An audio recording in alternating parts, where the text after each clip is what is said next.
What is up, college football fans? What is up, Clemson Tiger fans? Happy Sunday to everybody. It's a beautiful day here in Summerville, South Carolina. A little bit dreary, but nonetheless a beautiful day.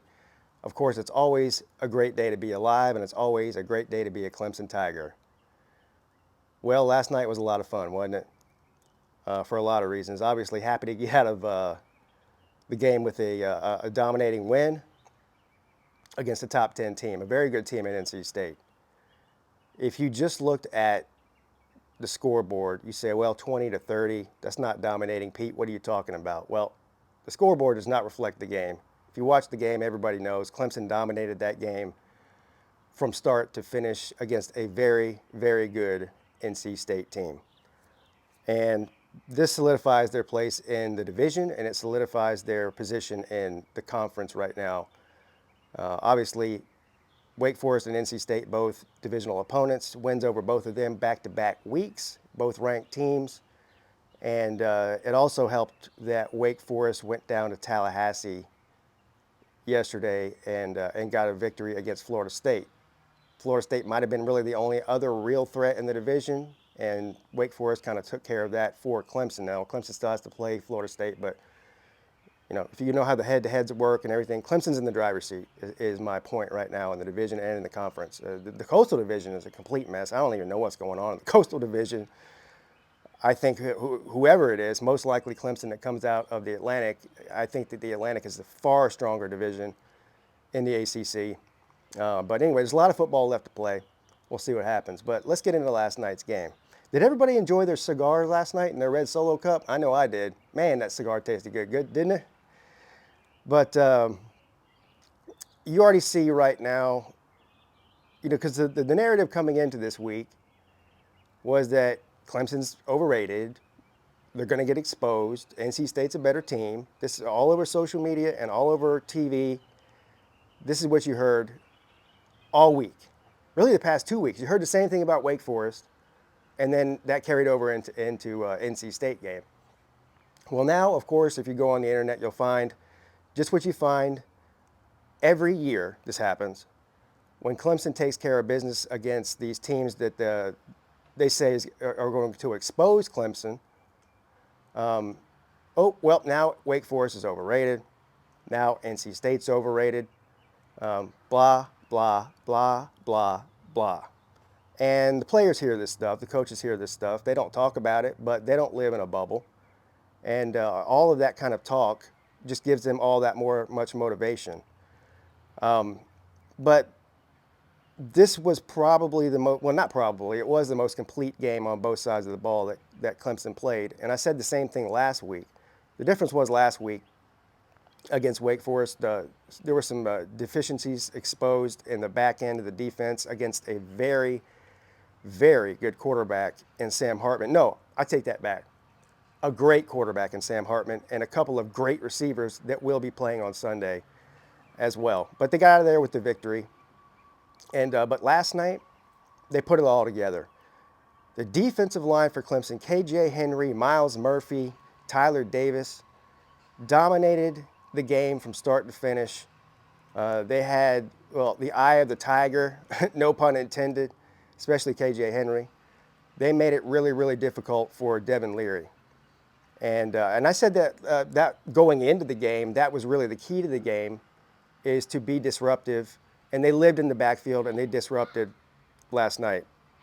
And look, Devin Leary is a very good player, and NC State's a really good football team. I don't care what anybody says. They're going to win a lot of games this year. They're very experienced, and they got a bunch of NFL players on that football team. But Clemson's just better. I mean, that's just all there is to it.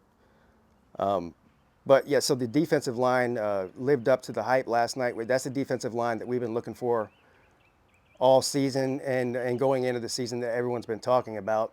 And I believe they're going to continue to dominate as the season goes on, and hopefully in the postseason, whatever that is. The linebacker core played great. The secondary, shout out to them. Also, special shout out to Nate Wiggins, your boy Nate Wiggins, whose name got dragged through the mud for the past 7 days leading into this game because of what happened to him in the Wake Forest game.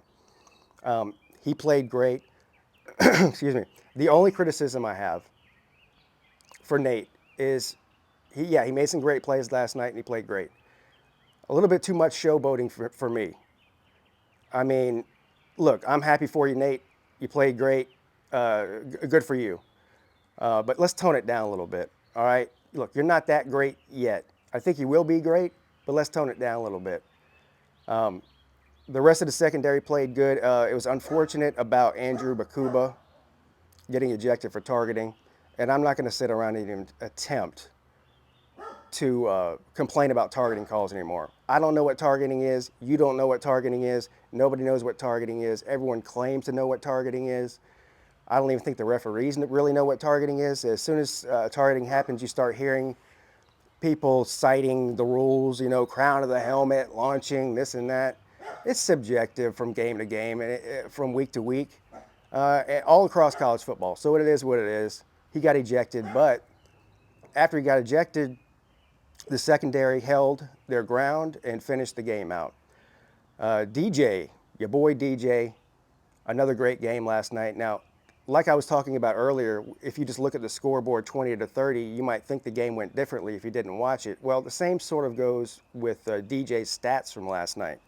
If you look at his stat sheet, you go, oh, that's not really that impressive. The most impressive thing about DJ this season is his ball security. He's not turning the ball over. So last night he only had one passing touchdown, but he had 2 rushing touchdowns. So he accounted for 3 total touchdowns. Another game where he ran a lot, which scares me, but he had some really good runs in there. And he had sort of the same spark that we saw against Wake Forest. So I'm really impressed with his attitude. And again, like I said, his ball security. And he's still making great throws from week to week. So I'm really excited to see how DJ is going to look for the remainder of the season. Wide receiver core played great. Another great game by Antonio Williams. So really not a whole lot of complaints. The tight end play continues to impress me with Brenningstool and Davis Allen. So this team is rounding out to be a complete team that we all thought that they were going to be coming into the season. What's left here? Offensive line play has drastically improved from last season and continues to get better and better each week. DJ's had a lot more time to sit back in the pocket and dissect these defenses, and he's not unlike last season. He's not just going to his first read every play because he knows he has the time, I think, now that he didn't have last season. So he's going to his second and third reads and doing what you have to do. Very, very impressive the way that he's progressed in that way. So big game next week. Well, I say big game, it's Boston College. But Boston College, they did get a win against Louisville yesterday. Shout out to them. But we have another primetime game next Saturday under the bright lights for the Red Bandana game in Boston. That's right. So that'll be an exciting game to watch. So shout out to everybody involved, the Tigers. That place was rocking last night. Absolutely rocking. Man, I wish I would have been there. I mean, that place was just unbelievable atmosphere. And it looked like that from all day long, from game day on throughout the afternoon. I was in touch with a couple of people that were on campus there during the afternoon, and they said the atmosphere was just unbelievable. And so the fans showed up last night and showed out. The team showed up last night and showed out. Well, there you have it. I'll see you guys next week. Your boy checking out.